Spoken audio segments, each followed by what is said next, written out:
في عام 2013 وصلت رسالة لشرطة سان فرانسيسكو الأمريكية. صاحب الرسالة كان بيقول إن هو العقل المدبر لعملية الهروب من سجن الكاتراز، وإنه مستعد يسلم نفسه ويقول كل حاجة بشرط واحد: إنه ياخد العلاج المناسب بعد ما اشتد عليه المرض، لأنه بقى عنده أكتر من 80 سنة. الغريب إنه الشرطة الأمريكية أصدرت بيان بعد ساعة واحدة بس أعلنت فيه إنها قبلت العرض وبتنتظره، كمان قالت إنها هتوفر له أفضل رعاية ممكنة. لكن الغريب هو إن المسجون مرجعش يتواصل معهم تاني، كأن الموضوع كان تسلية ليه، أو يمكن لأنه مات. المهم السجين مردش، وفضلت عملية الهروب من سجن الكاتراز واحدة من أذكى وأقوى عمليات الهروب اللي عرفتها البشرية، لأنه المكان اللي هربوا منه كان معروف باسم الجحيم. الجزيرة اللي قدامك دي مش جزيرة سياحية ولا مكان بتحلم تزوره، الجزيرة دي هي سجن الكاتراز اللي اتأسس سنة 1934. السجن ده كان يعتبر الأكثر تحصينا في تاريخ البشرية. طريقة بنائه والتفاصيل اللي فيه اتصممت بعناية، مش بس عشان تمنع السجناء من الهرب، لكن كمان عشان تقدمهم وتدمر نفسيتهم. طبعا هم عملوا كده لأن السجن كان عبارة عن إصلاحية، وكل النزلاء فيه كانوا مساجين جايين من سجون تانية في الولايات المتحدة. يعني لما الشخص يعمل جريمة في أي مكان في الولايات المتحدة، الدولة بتحطه في سجن حسب الجريمة اللي عملها، لكن لو الشخص خالف القوانين وهو جوه السجن بيبقى فيه عقوبة أصعب، وهي إنه يتحط في سجن الكاتراز. وتقدر تتخيل سجن الكاتراز لأنه موجود في جزيرة مهجورة مساحتها 54 فدان، تبعد حوالي 2 ميل عن مدينة سان فرانسيسكو. المناخ في الجزيرة بارد جدا، حواليها كتل جليدية، وفي الصيف وخصوصا في شهر أغسطس ممكن توصل درجة حرارة مية البحر ل 12 درجة مئوية بس. أما باقي السنة فدرجة حرارة المية ما بتزيدش عن الصفر. كمان في تيارات مائية قوية جدا، يعني الهروب منها حاجة مستحيلة. فوق كل ده السلطات الأمريكية كانت بتروج لفكرة إنها هجنت حوالين الجزيرة مئات من أسماك القرش والحنك الكهربائي، عشان لو حد فكر يهرب يعرف إنه في أسماك قرش وحنك كهربائي مستنيين. ومعلومة صغيرة عن الحنك الكهربائي ده إنه ممكن يكهربك بقوة 600 فولت. طبعا المعلومة دي ما كانتش صحيحة، لكن هدف السلطات كان زيادة الرعب عند السجناء ومنع أي حد إنه يفكر في الهرب. بالنسبة للسجن نفسه، تصميمه والحراس اللي كانوا فيه كان موضوع تاني تماما. السجن اتصمم بطريقة تخلي الكل مكشوف. الزنزانة مساحتها صغيرة وفيها سور معدني بيكشف كل حاجة جواها، من سرير ومغسلة وحمام مكشوف. الحراس كانوا بيلفوا بين الزنازين على مدار الساعة عشان يراقبوا تحركات السجناء، حتى وهم داخل الزنزانة كانوا ممنوعين من الخروج لأي سبب. أما بالنسبة للأكل فمدة الأكل في مطبخ السجن كانت نص ساعة بس، والفسحة كانت 6 دقايق.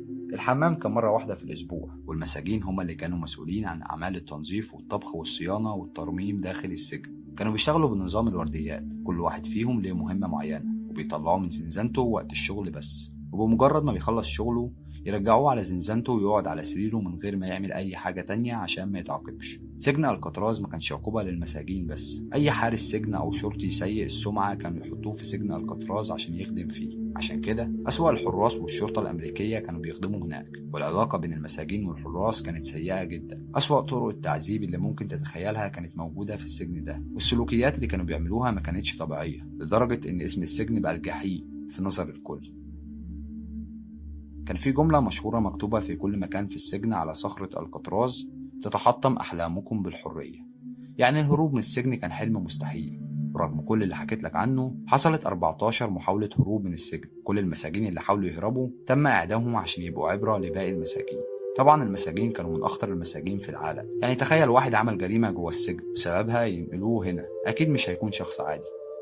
دلوقتي بعد ما شرحت لك ظروف السجن، نبدأ نمشي خطوة بخطوة في قصة مليانة أحداث وتفاصيل ما تخطرش على البال.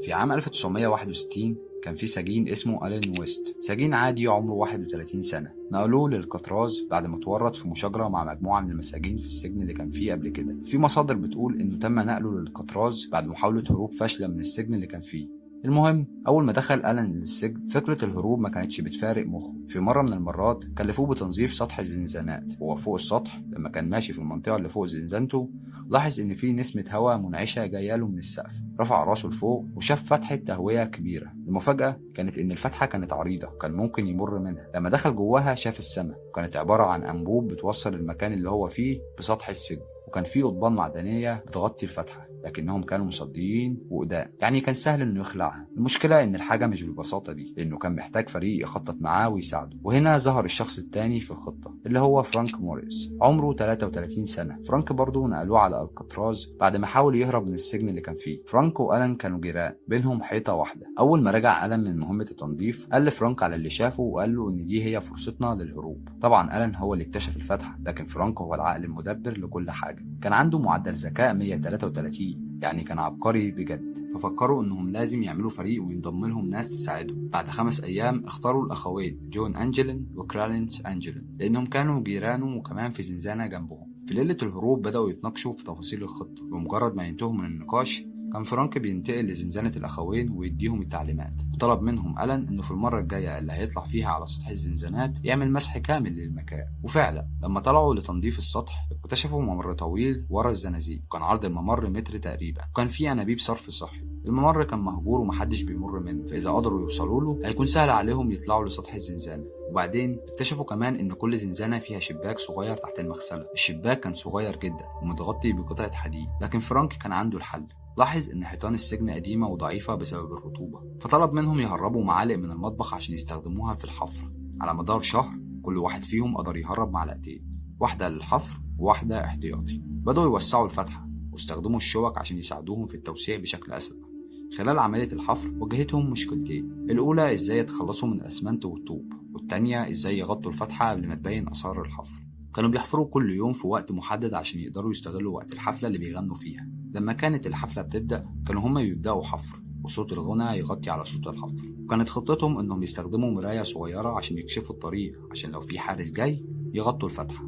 بالنسبة لمشكلة الأسمنت كانوا بيرموا من الشباك في الممر، عشان كده كانت العملية كلها بطيئة. لكن بالنسبة لتغطية الفتحة كانوا عملوا مجسم بنفس لون الحيطة، وكل يوم يغطوا الفتحة بالجسم الكرتوني اللي عملوه، والحراس ما كانوش بيشكوا في أي حاجة. وفعلا سنة كاملة ومحدش حس إن الفتحة كانت موجودة ورا المجسم. بعد 6 شهور تقريبا الفتحة بقت جاهزة. في مرة من المرات طلعوا من الفتحات واتقابلوا ألان وفرانك وجو في الممر اللي ورا الزنازير. التلاتة فحصوا المكان وعملوا دراسة كاملة عليه، وطلع معاهم إن الموضوع سهل جدا. بمجرد ما وصلوا للمكان ده اكتشفوا إنه سهل عليهم يوصلوا لفتحة التهوية. بعد ما خلصوا جولتهم رجعوا على غرفهم عشان يبدأوا الجزء الثاني من الخطة. المشكلة اللي كانت قدامهم وما كانش ليها حل أبدا إنهم في حال طلعوا من السجن ووصلوا لبره كانوا محتاجين يعرفوا اتجاه المدينة. الموضوع كان صعب للأسباب اللي ذكرتها في بداية الفيديو، زي برودة المية والتيارات القوية والتلج، بالإضافة للشائعة المشهورة إن حوالين السجن في سمك قرش. بس فرانك بكل ثقة قال لهم هنصنع مركب وجواكت نجاة من المواد الأولية المتاحة عندنا.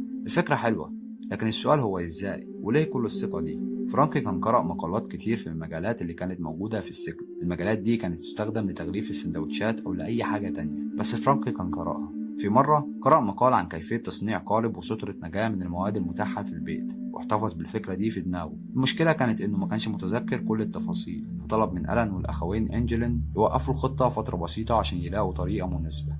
في يوم من الأيام فرانك لاحظ إن المساجين اللي كانوا بينظفوا السطح كان فيه تراب بينزل لتحت، وكان ده مزعج جدا للحراس. فاقترح إنهم يجربوا فكرة جديدة. طلب من ألان إنه لما يطلع ينظف السطح يجمع كل التراب في الغرفة بتاعته. الحراس وافقوا على الفكرة، وبالفعل بدأوا يغطوا المكان. وهنا كانت المفاجأة، عندهم مكان للعمل كل يوم بدون ما حد يحس بيهم. بعدين اقترح فرانك انهم يعملوا مجسمات لرؤوس حقيقية باستخدام مواد متاحة. كلارنس أنجلين لأنه كان حلاق كان بيهرب كميات من الشعر لجوه غرفته عشان يستخدموها في المجسمات. بكده بقى عندهم كل حاجة عشان يبدأوا في تنفيذ خطتهم. مع كل حفلة للمساجين كانوا بيحطوا المجسمات ويطلعوا من فتحة التهوية ويبدأوا شغلهم. قسموا الشغل لنقطتين، أولا قص القضبان اللي كانت على فتحة التهوية، وثانيا تصنيع المركب وجواكت النجاة. بالنسبة للمركب كان هيصنعوه من الجواكت اللي كانت متاحة في السجن، وبما ان المنطقة كانت باردة كانوا محتاجين للجواكت، وكانوا برضو عارفين ان في فترة في الصيف محدش بيستخدمهم، وعشان كده سرقوا 22 جاكيت على مدار شهرين وصنعوا المركب. وبالفعل بعد شهرين قدروا يخلصوا كل حاجة وبقوا مستعدين للهروب من السجن. في يوم 11 يونيو 1962 كان كل شيء جاهز للهروب، وبالتحديد الساعة 10 بالليل. بعد ما طفى الحراس الأنوار كل المساجين ناموا، لكن فرانك وألان والأخوان طلعوا من زنزانتهم عن طريق فتحات التهوية. لكن حصل موقف غير متوقع، وإن في واحد منهم واللي هو ألان ما قدرش يطلع من زنزانته، والسبب إنه الليلة اللي قبلها كان حط كمية أسمنت كبيرة عشان تمسك الكرتونة اللي بيغطي بيها الفتحة، فتاني يوم الأسمنت كان نشف وما قدرش يخرج. فلما التلاتة التانيين طلعوا قالوا له إنه يكمل توسيع للفتحة ويبقى يحصلهم. التلاتة وصلوا لسطح السجن واكتشفوا إن المكان فاضي ومفيش أي حراس أو قناصة.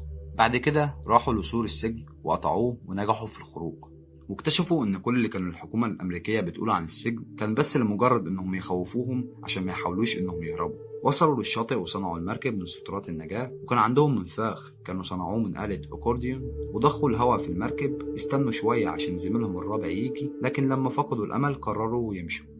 اليوم التاني الساعة 7:30 صباحا بدأ الحراس يفحصوا الزنازين، ولما راحوا عند الأخوين إنجلين لقوا رؤوس صناعية مكانهم، واكتشفوا إنهم هربوا.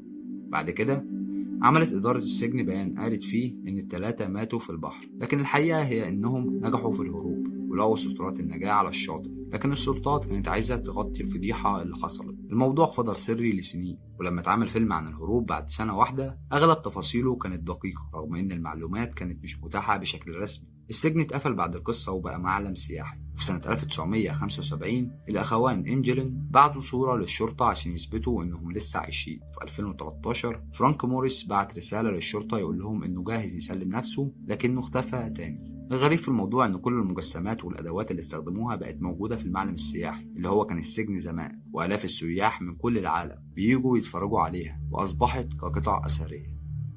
وبس بكده يكون الفيديو بتاعنا خلص. اتمنى تكون استفدت من الفيديو والفيديو يكون عجبك. ما تنساش تعمل سبسكرايب للقناة وتدوس لايك للفيديو وتفعل الجرس عشان يوصلك كل جديد. ودمتم سالمين.